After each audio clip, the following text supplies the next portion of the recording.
Dr. Mufti Sajid Saab to continue with the second session of the day. Please.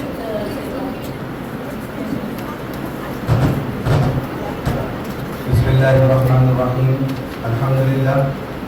Alhamdulillah wahdah wassalatu wassalamu ala man la nabiyya ba'da. Amma ba'd. Bismillahirrahmanirrahim. Iqra bismi rabbikal ladzi khalaq. Sadaqallahul azim. How are you all? Alhamdulillah. My topic today is, you can read now? Read it loud. Technology versus traditional methods of teaching. बहुत ही simple फंडा है traditional और technological methods of teaching का। कुछ techniques आपको अपने classroom में use करनी पड़ेगी ताकि आप अपने बच्चों को ठीक तरीके से पढ़ा दें। चलिए हम अपने सेशन को शुरू करते हैं।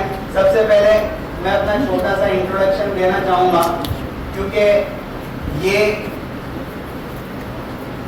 एक सिस्टम होता है कोई भी वर्कशॉप सेमिनार को रन करने का कि या तो कोई थर्ड पर्सन आके आपका इंट्रोडक्शन देता है या आपको खुद अपना इंट्रोडक्शन देना पड़ता है। ये मेरा छोटा सा इंट्रोडक्शन है और ये इस वजह से भी जरूरी है कि ह्यूमन साइकोलॉजी इसी तरीके से काम करती है। आदमी ऐसे आदमी से सुनना या तो कम पसंद करता है या ना पसंद करता है जो इल्म में या मर्तबे में उसके बराबर हो, लेकिन अगर कोई आदमी उसके ऊपर होता है तो आदमी उसको गौर से सुनता है कि भाई नहीं, ये बात करने की अथॉरिटी है और हम किसी अथॉरिटी से किसी टॉपिक को सुन रहे हैं। आपको नजर आ रही है स्क्रीन क्लियर? आप पढ़ पा रहे सब चीजें? NLP stands for neuro linguistic programming. ये एक कोर्स है जो खास तौर पर ट्रेनर्स और टीचर्स, मोटिवेटर्स, काउंसलर्स वगैरह ज़्यादातर करते हैं और इसके बहुत सारे फायदे हैं। मुझे इसका जो फायदा नजर आया वो ये है कि आप अपनी बात सामने वाले के दिमाग में कैसे घुसा सकते हो। आपको अपनी बात टीचर्स के दिमाग में, आपको अपनी बात बच्चों के दिमाग में, आपको अपनी बात पेरेंट्स के दिमाग में, आपको अपनी बात मैनेजमेंट के दिमाग में अगर डालनी है तो आप अपनी बात को कैसे प्रेजेंट करो कि वो बात सामने वाले के दिमाग में चले जाए। ये है न्यूरो लिंग्विस्टिक प्रोग्रामिंग। लेकिन बहुत सोच समझ के ये कोर्सेज करने चाहिए। कुछ कोर्सेज जो है ये इसका एक्सट्रीम वर्जन जो है ये न्यूरो लिंग्विस्टिक प्रोग्रामिंग आगे चल के हिप्नोसिस और सामने वाले के माइंड को कंट्रोल करना वहां तक चले जाता है, इसलिए बहुत एक्सट्रीम तक जाने की जरूरत नहीं है। और जो जाना चाहते हैं उनको हर फन के प्लस और माइनस पॉइंट्स होते हैं, प्रोज एंड कॉन्स होते हैं, वो आपको पता होना चाहिए कि भाई इसका मैं फायदा क्या उठा सकता हूँ और इस चीज का नुकसान क्या होगा। टेक्नोलॉजी के बारे में आपको पता होना चाहिए कि मुझे किस हद तक टेक्नोलॉजी का इस्तेमाल करना है कि वो मेरे लिए, मेरे स्टूडेंट्स के लिए, क्लासरूम मैनेजमेंट के लिए फायदा पहुंचाएगा, और टेक्नोलॉजी का असर कब, कैसे, कितना सामने वाले को नुकसान पहुंचाएगा या मुझे नुकसान पहुंचाएगा, ये आपको पता होना चाहिए। और देखिए ये आपको बताने का एक मकसद ये भी है कि अब सिनेरियो चेंज हो गया है। पहले आप ये कहते थे कि भाई आपको अगर टीचिंग फील्ड में आना है तो 3 आवर्स आपको पता होने चाहिए। क्या है 3 hours?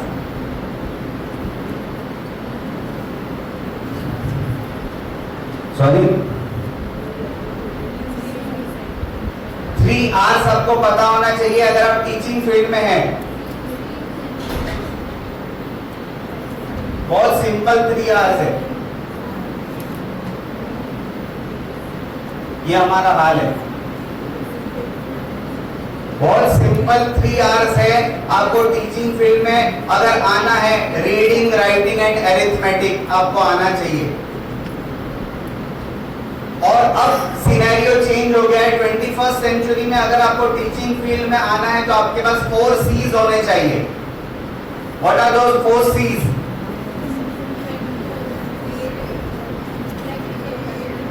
C. Communication, collaboration, creativity and critical thinking. और अब उसके साथ एक 5वां C ऐड होता है जिसको कहते हैं कंटिन्यूअस लर्निंग। आपको टीचिंग फील्ड में आना है तो अपने आप को हमेशा लर्नर बनाकर रखना पड़ेगा। अरबी में एक मकौला है जिसे कहते हैं मिनल महदी इलल लहद, यानी गहवारे से लेकर, पालने से लेकर कब्र की गोद तक आदमी को लर्नर बनकर रहना चाहिए। जहां आपके दिमाग में ये बात आई कि मुझे सब कुछ आता है, आप नहीं अच्छे लर्नर बन सकेंगे और नहीं अच्छे टीचर बन सकेंगे। ये चीजें आपको बताने का मकसद यही है कि मैं वैसे हमारे मदरसे की जो ट्रेडिशनल तालीम होती है मैं 2003 में वो पढ़ चुका हूँ। और उसके बाद पढ़ने के बाद होता ये कि हम लोगों को कहते हैं भाई फारिग हो गए, मदरसे से फारिग हो गए। फारिग होने का मतलब ये कि इन्होंने सब पढ़ लिया। फारिग होने का मतलब ये है कि भाई खत्म हो गया सब कुछ, आजाद हो गए। लेकिन होता ये है कि अब आपने स्टूडेंट लाइफ खत्म की है और अब आप प्रैक्टिकल फील्ड में जंप लगा रहे हो जहां पर आपको और चीजें सीखनी पड़ेगी। और ये कंटिन्यूअस लर्निंग का प्रोसेस, अगर हम टीचर्स जो है वो अपने आप को कंटिन्यूअस लर्नर बनाकर नहीं रखते हैं तो हम अपनी फील्ड में कभी भी सक्सेस हासिल नहीं कर सकते। मैंने अपनी ट्रेडिशनल तालीम हासिल करने के बाद 2003 से अभी तक 2024 तक बहुत सारे कोर्सेज सीखे हैं और तकरीबन 35 से 40 लाख रुपए मैंने अपने ऊपर इन्वेस्ट किए हैं। अभी रिसेंटली यहाँ दिख रहे आपको, ये जो है ये लिखा आपको, अभी रिसेंटली मैं IIM इंदौर का स्टूडेंट हूँ। मैंने एक कोर्स लीडरशिप और चेंज मैनेजमेंट का ज्वाइन किया है जिसकी 3 लाख रुपए फीस है। 8 महीने का कोर्स है, 3 लाख रुपए उसकी फीस है। और IIM का सर्टिफिकेट, IIM जानते हैं आप? किसी ने IIM सुना? क्या होता है IIM? जी, Indian Institute of Management. Indian Institute of Management ये हमारे इंडिया का सबसे बड़ा इदारा होता है, अथॉरिटी होता है। यहाँ की सर्टिफिकेट अगर आपके रेज्यूम में है, इसका मतलब ये है कि आपके पास सबसे बड़ा सर्टिफिकेट इंडिया का है। तो वो IIM का सर्टिफिकेट लेने के लिए मैंने अभी, और IIM के सर्टिफिकेट्स ऐसे नहीं मिलते हैं। इन लोगों ने ग्रेजुएशन वगैरह जो भी चाहिए रेगुलर तालीम के साथ 10 साल का फील्ड एक्सपीरियंस मांगा एडमिशन देने के लिए। यानी आप किसी पोजीशन के ऊपर काम कर रहे हो, आप स्कूल के डायरेक्टर हो, तो आपके पास 10 साल का फील्ड एक्सपीरियंस होना चाहिए, तब जाकर IIM में एडमिशन मिलता है। मैं आपको ये बताना चाह रहा हूं कि अगर आपको टीचिंग फील्ड में रहना है तो अपने आप को कंटिन्यूअस लर्नर बनाकर आपको रखना पड़ेगा। जहां आपने ये सोचा कि मैं तो टीचर हूं, मुझे सब आता है, मुझे किसी किस्म का ज्ञान लेने की अब जरूरत नहीं है, आप ना खुद अपने आप को जस्टिफाई कर सकेंगे और जो रोल आप प्ले कर रहे हो उसको भी आप जस्टिफाई नहीं कर सकेंगे। तो सबसे पहला लेसन मैं आपको ये देना चाहता हूं कि बी अ प्रोएक्टिव लर्नर। हमेशा अपने आप को लर्नर बनाकर रहिए। और मैं ज़करिया स्कूल को, यहाँ के मैनेजमेंट को मुबारकबाद देना चाहूँगा कि उन्होंने एक प्रोग्राम इस तरीके से ऑर्गेनाइज किया जहाँ पर वर्कशॉप्स कंडक्ट किए जाए और टीचर अपनी कैपेबिलिटीज को एनहांस कर सके। तो मैनेजमेंट के लिए एक मरतबा जोरदार तालियां हो जाए। ये वर्कशॉप कंडक्ट करने का जो मकसद है वो आप फुल्ली तौर पर यहाँ से हासिल करके जाए। कल से वर्कशॉप चल रहे हैं, बहुत सारी चीजें आपने सीखी होगी। ये आखिरी वर्कशॉप है और मैं चाह रहा हूँ कि आप लोग इस वर्कशॉप को इस तरीके से देखें कि आपकी जो पिछली जिंदगी थी एज अ टीचर और आपकी आइंदा जिंदगी एज अ टीचर है, दोनों के अंदर आप फर्क नजर आना चाहिए। सबसे पहली चीज आपको प्रोएक्टिव लर्नर बनना है कि जो चीज जिस जमाने के एतबार से जरूरी होगी उसको हम लोग सीखेंगे। Are you ready? Yes. आवाज थोड़ी बराबर आनी चाहिए। Are you all ready? चलिए, we will start again with a question. आप लोगों में से कितने जानते हैं इसको? गूगल बिल्कुल इस्तेमाल नहीं करिए और थोड़ी देर के लिए फोन जेब में रख दीजिए या पर्स में रख दीजिए।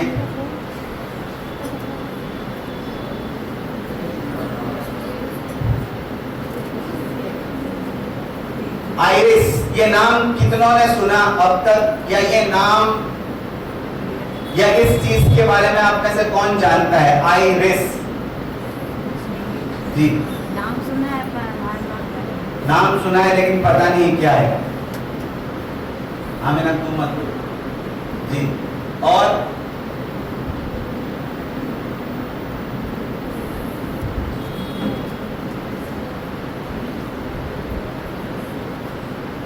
आइरिस, और मैं आपको ये हिंट देता चलूं कि इस नाम का डायरेक्ट आपके पर्सनल और प्रोफेशनल लाइफ से कनेक्शन है। फिर भी हम लोगों को मालूम नहीं है।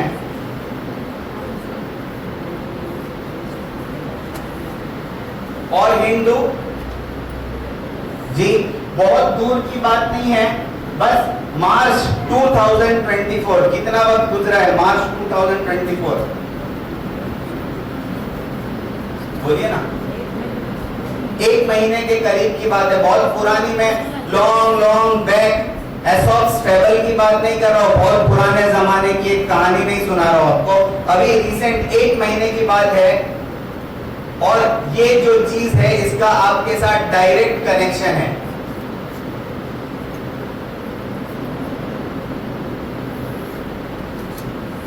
नहीं मालूम? और हिंदू,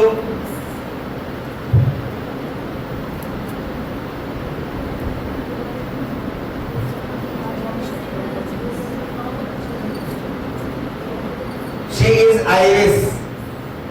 अभी भी समझ में नहीं आया? पढ़िए जोर से।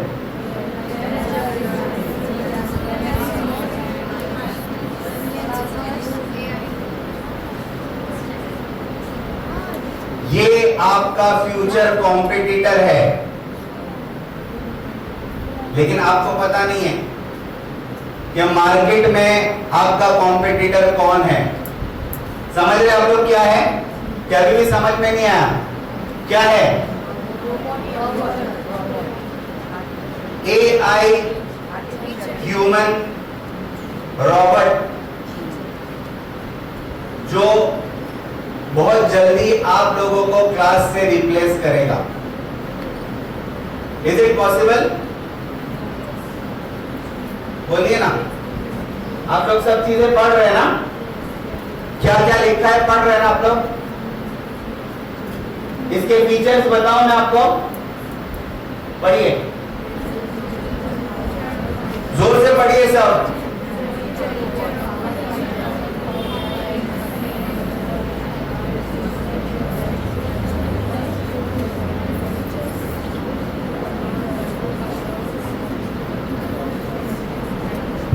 अभी आइरिस को प्रोग्राम किया गया है और उसको 3 लैंग्वेजेस सिखाई गई है। हम बहुत सारे इसके फीचर्स के बारे में बात नहीं करते, एक फीचर के बारे में हम इसके बात करते हैं कि इसको 3 लैंग्वेजेस सिखाई गई है, और आगे इसकी प्रोग्रामिंग में एक टीचर जो रॉबर्ट होगा उसको 20 लैंग्वेजेस सिखाई जाएगी।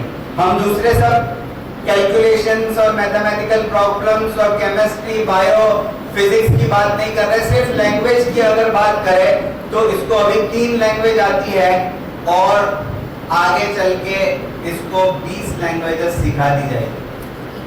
अब मैं आपको थोड़ा पॉन्डर करने के लिए कह रहा हूं कि आप सोचिए कि ये अगर क्लासरूम में आती है, आइरिस अगर क्लासरूम में आती है तो क्या फायदे हो सकते हैं इसके? अभी सिर्फ फायदे आप कैलकुलेट करिए, क्या फायदे हो सकते हैं इसके, बताइए,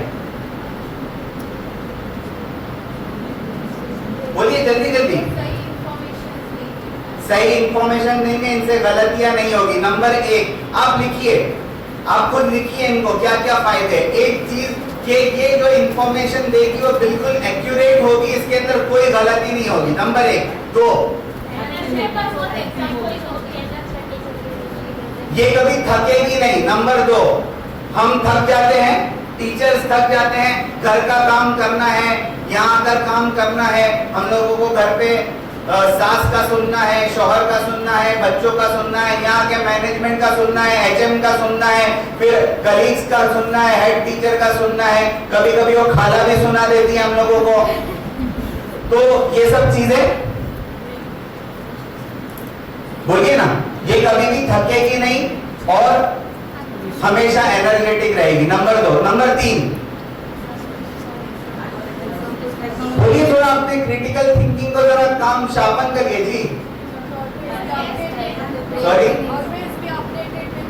हमेशा अपडेटेड रहेगी। इनके लिए सेशंस करने की जरूरत नहीं है, खाली सॉफ्टवेयर को अपडेट किया तो सब चीजें इसके अंदर वापस आ जाएगी। वापस इतने सेशंस करना, इतने मसले करना, स्पीकर्स को बुलाना, अरेंज करना, ऐड करना, सबको दूर दूर तक इनविटेशन भेजना, ये सब चीजें करने की जरूरत नहीं होगी। सॉफ्टवेयर अपडेट करो, सब चीजें आ जाएगी। और इसकी मेमोरी कभी भी इरेज नहीं होगी। सब लिख रहे हैं ना आप लोग? चलिए और बताइए, पीछे वाले भी कुछ बोलिए प्लीज, बोलिए जल्दी बोलिए ना।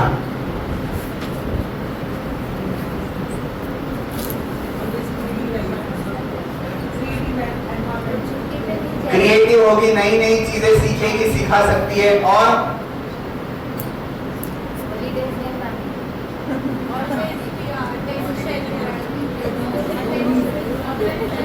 वन टाइम इन्वेस्टमेंट, एक मर्तबा मैनेजमेंट खरीद के लाए, हर महीने सैलरी नहीं देनी पड़ेगी इसको।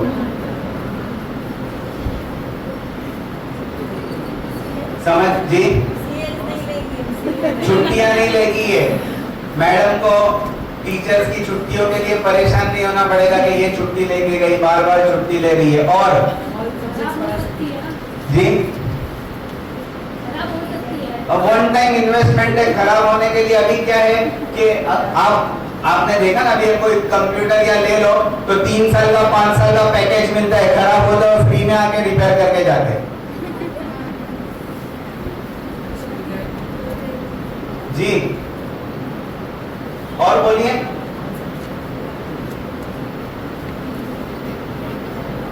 ये आपका होमवर्क है, ठीक है? वापस छुट्टी कब हो रही है? छुट्टियां जकरिया में, और स्टार्ट कब हो रहा है?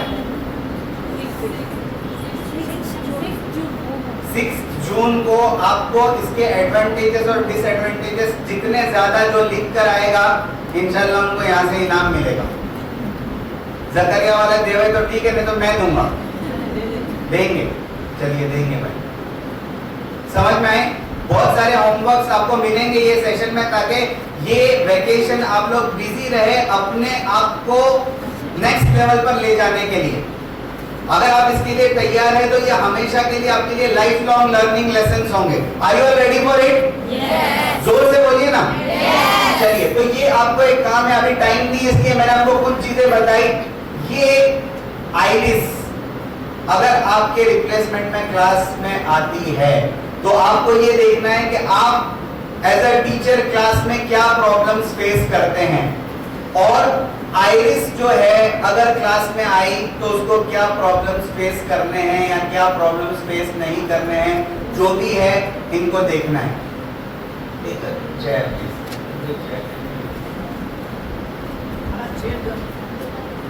समझ में आ रही है आपको बात?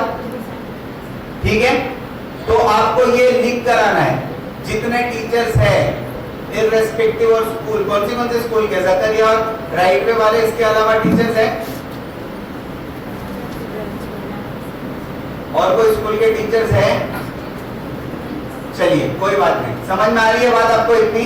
ये आप रेडी करके आएंगे। 6 जब आप आए तो आप आने के बाद पहले ही दिन अपने बुक्स जो है जमा करा देंगे। अगर मुनासिब होगा तो मैं आकर वो देख लूंगा, वरना ये कि आप व्हाट्सएप वगैरह पर भी भेज सकते हैं, लेकिन ये है कि आपको ये करके आना है। Are you all ready? Yes. चलिए आगे चलेंगे।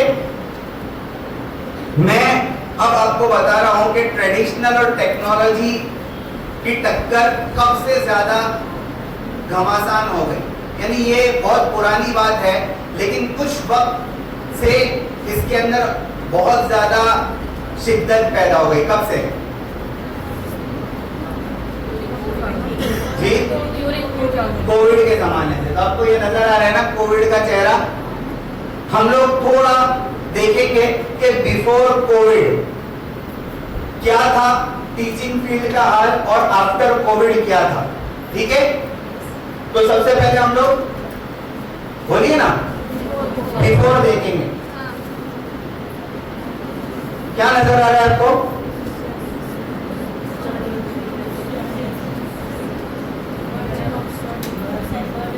है ऐसा था? सब बोलिए ना जरा साथ में, टाइम नहीं है हमारे पास। ये एक सिनेरियो था हमारी क्लासेस में। क्या हो रहा है वहां पर जी? क्या है? कौन जा रहा है वहां पे और कौन आ रहा है ना? ऐसा नहीं है कि आमिर खान ने 3 इडियट्स में बोला उसके बाद से ऐसा हो रहा है, पहले से हो रहा है ऐसा। सही है गलत? और हम कहीं ना कहीं इसका शिकार है। ऐसा नहीं है कि भाई ये चीजें जो है हम भी इसका पार्ट है। कहीं कहीं अननोइंगली और अनजाने में ये चीजें हमसे भी हो रही है। मैं आपको एक स्टोरी सुनाता हूं। एक देहाती था, गांव का रहने वाला। वो गधे पालता था, उसके पास बहुत सारे गधे थे। वो एक दिन अपने गधों में से कुछ गधों को बेचने के लिए मार्केट ले जाता है। और मार्केट दूसरे गांव में होती है, दूसरे देहात में होती है। वो 3 गधों को लेता है और एक जगह से लेकर दूसरी जगह मार्केट में बेचने के लिए निकलता है। समर का जमाना था, बहुत गर्मी थी। रास्ते में उसको एक तालाब नजर आता है। वो सोचता है कि भाई मैं गधों को थोड़ा बांध दूं और थोड़ा नहा लूं ताकि मैं फ्रेश हो जाऊं। बहुत गर्मी है, पसीना बहुत निकल रहा है। अब वो तालाब में नहाने जाने से पहले देखता है कि मैं इन गधों को जरा रस्सियों से बांध दूं, नहीं तो ये भाग जाएंगे। और वो गधों को रस्सी से बांधना शुरू करता है। तो वो देखता है कि अनफॉर्चुनेटली उसके पास सिर्फ 2 रस्सियां हैं और गधे कितने हैं? 3। वो यहाँ वहां रस्सी तलाश करता है, लेकिन उसको रस्सी नहीं मिलती है। आखिरकार सामने एक बाबा बैठे होते हैं, करीब में एक बाबा बैठे होते हैं। बाबा की बात लोग मान लेते हैं। समझ में आवे कि नहीं आवे, है ना? बोलिए ना। तो वो बाबा के पास जाता है और कहता है कि बाबा मेरे पास 3 गधे हैं और मुझे नहाने जाना है, लेकिन रस्सियां 2 ही है। तो आपके पास एक रस्सी हो तो जरा मुझे दे दीजिए ताकि मैं इस गधे को और तीसरे गधे को भी बांध कर मैं नहाने चला जाऊं। तो बाबा बोलते हैं I don't have piece of rope but I have a piece of advice for you. मैं आपको एक नसीहत करता हूँ। नसीहत ये है कि 2 गधे को बांध और तीसरे गधे को बांधने की खाली एक्टिंग कर और नहाने चला जा, तेरा गधा कहीं नहीं जाए। वो आदमी को बात समझ में नहीं आती है, लेकिन बाबा की बात भी मान ली उसने। वो 2 गधे को बांधता है, तीसरे गधे को बांधने की एक्टिंग करता है और नहाने चला जाता है। नहा के वापस डरता हुआ आता है कि पता नहीं और तीसरे गधे को बांधना नहीं था, वो है कि नहीं। लेकिन आकर देखता है तो तीसरा गधा भी वहां पर वैसे ही खड़ा होता है। उसको इत्मीनान होता है। वो दोनों गधों को खोलता है जिसको रस्सियों से बांधना था और चलना शुरू करता है। थोड़ी दूर जाने के बाद उसको एहसास होता है कि मेरे साथ 2 ही गधे चल रहे हैं, वो तीसरा गधा नहीं चल रहा है। तीसरा गधा वहीं पर खड़ा हुआ है। अब वो परेशान होता है और तीसरे गधे के पास जाता है, उसको धक्का मारता है, लात मारता है कि चल चल जल्दी चल, लेकिन वो किसी सूरत में वहां से हिलने को तैयार नहीं होता है। अब वो आदमी बाबा को गालियां देना शुरू करता है। बाबा तूने मेरे गधे पर जादू कर दिया कि चलने का नाम नहीं ले रहा है, मैं बहुत कोशिश कर रहा हूँ फिर भी चलने का नाम नहीं ले रहा है। तो बाबा उसके सामने देखते और कहते हैं बेटा गधा वो है कि तू है? क्यों? बांधने की एक्टिंग की तो एक्टिंग भी करनी पड़ेगी। समझ में आ रही है बात? तो हम बहुत सारी चीजें जो है फॉलो करते जा रहे हैं गधों की तरह।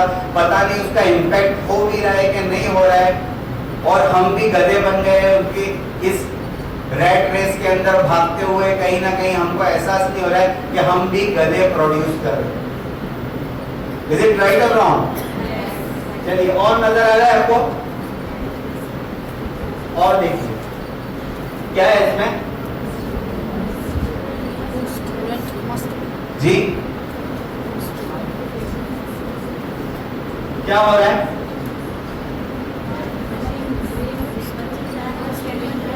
क्रिएटिविटी को काट दिया, क्रिएटिविटी को किल कर रहे हैं। बच्चा जो अलग सोचने का आदी होता है, हम कहीं ना कहीं उसको एक तरह सोचने के ऊपर फोकस करवाते हैं कि भाई ऐसा ही सोचो, दूसरी तरह सोचना बंद कर दो, हम उसकी क्रिएटिविटी को किल कर देते हैं।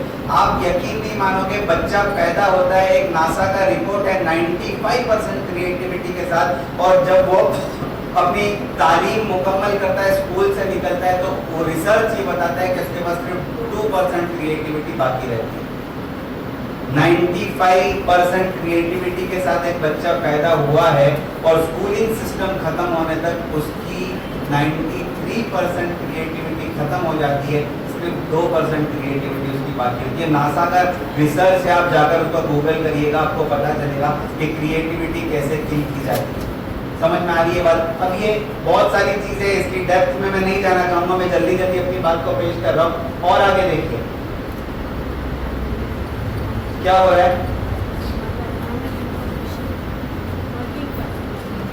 क्या हो रहा है, बोलिए ना,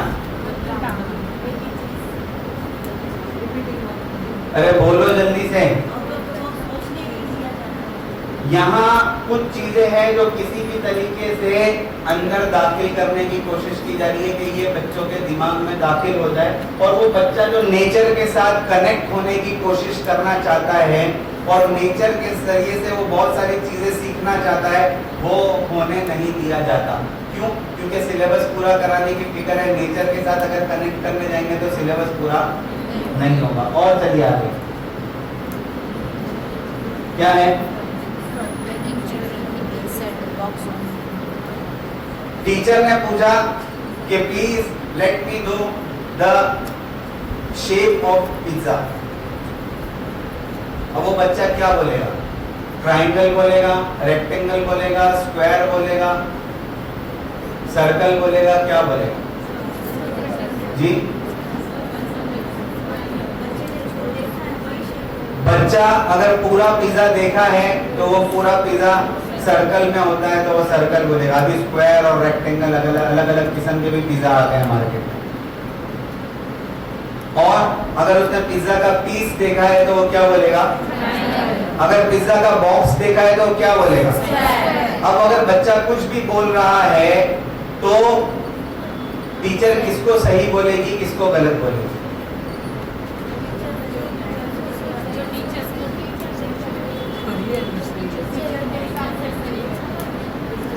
टीचर अपने पर्सपेक्टिव से आंसर देगी और बच्चे के पास अपने खुद का एक पर्सपेक्टिव है। समझ में आई बात? एक टीचर क्लास में आती है और क्लास में आकर क्वेश्चन करती है बच्चों को, how many kidneys do we have? बच्चा बोलता है 4। क्या बोलता है?